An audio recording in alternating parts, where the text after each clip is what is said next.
Is the introduction to our wind turbine project. This is our engineering project for the climatology and sustainability unit. So your goal is to help a city modernize its infrastructure by designing wind turbines to produce the most energy and having the least environmental impact. So what you'll be doing is figuring out how best to create that energy with what materials to make your design work. So there's lots of things you can test, like the blade material, the blade angles, number of blades, all sorts of things. So you may have to do a little bit of research to find out a little bit more about wind turbines before you can get started.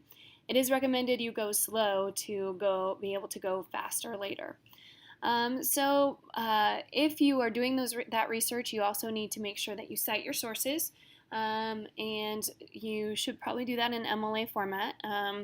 So including any research you did to help you choose materials or things that you wanted to test.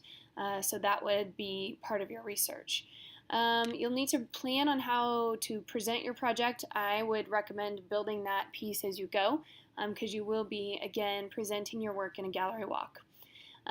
So what you're going to be looking for is how to produce the most amount of electricity for the least amount of cost. You'll have a budget of $20 million for your research and design, and so you have to plan to make sure that you can stay within budget. You'll see you have lots of different materials available to you. You have cardboard, which is $3 a sheet with a maximum of 6. Balsa wood's kind of a light wood, real easy to work with, $3 a sheet, maximum of 6. Foam core board is $2 a sheet. Dowels are $1 each for the full size with a maximum of 6, but you can also use partial lengths. Those are pre-cut and available to you. Duct tape is $1 a foot. Staples are $1 for 10, but we only charge you for what you use because that one kind of takes a learning curve to learn how to use those. Plastic cups are $1 each. Dixie cups are 50 cents each. And you'll hear me say $1.50 because just think millions. So it's $20, however you want to look at that. Number 12, wire is $2 a foot, and paper towels are also $2 a foot. And so you kind of want to know what your designs are gonna be, so that you can reuse things as necessary. You can reuse blades. You don't have to start from scratch every time. So you want to think about how you're going to do that to stay within your design budget. Should you go over budget, that is a possibility, but you need to write a grant from your government, which is your instructor, justifying what you're going to do with that money, how much money you need, and such. So make sure that if you run out of money, you talk to your instructor. You may just have to write an extra paper. You will need to record your design, your procedures, and your data. Remember what we learned when we did our earlier climatology pieces. We have to record details. So we need to know exactly how much of what we're using. We need to know exactly how much electricity we're producing, and how to present that data.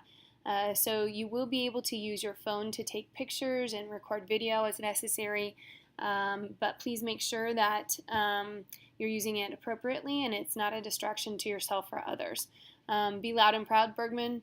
Almang, I'm using my phone to take a picture, or I'm using my phone to take a video, and then make sure it gets put away right away. So when you're taking data, there's a separate video that you'll need to watch when you're ready to take data. You will need to watch that before you can go back and test. You'll be recording your amount of electricity, the cost of the design. Now this is different than your overall research and design cost. It's how much your investors would have to provide in order to reproduce that particular design. So how much would it cost us to reproduce it? That's really the cost of your design. And then you take your electricity, you divide it by the cost to give us a number that we can compare from design to design. And the higher this number is, the better you can consider yourself as doing. And then what do your results tell you? So make sure you're managing your variables well so that you can tell, okay, I've got the best angle figured out, or I've got the best blade length figured out, so that you can manage those. A lot of us try to do too much right away instead of starting simply. So again, the recommendation is go slow so that you can go faster later. And making sure your data is in that correct format is a really big deal. So You'll get your answer, your data will come out in volts, and you'll have to divide that by the cost. So 1.38 here divided by 16 would be our overall number. You will then, just like before, present your results in a gallery walk. So every partner needs to be able to know what's going on. Every partner needs to be able to present, so it's highly recommended you use a format like Google Slides. You'll find on Blackboard we have a sample slide deck that you can use to base your design off of. You don't have to use that. You can do it in terms of a movie or some other format. So the format is not a big hairy deal. As long as it contains the correct information. So you'll probably want to look at that blank or that presentation that's on Blackboard just so you make sure you're including what you need to include. Plan for your gallery walk taking about 5 minutes of the person's time, which includes any questions that they might have. So it needs to be brief and to the point. We don't need to hear how you taped it on there unless that's an important part of your design. So you just want to do highlights only because everybody kind of knows the procedure of how to put things together at that point. So in that presentation you're going to want a picture, so make sure you're taking pictures somehow. Your results and your data, what was the significant learning that you got from that particular trial, and whether or not how it impacted your sustainability, and then what would that mean for the next trial. You will have a minimum of 4 designs that you have to record. You can very easily make that happen with your research and design budget, and you can also do more than 4, but 4 is the bare minimum.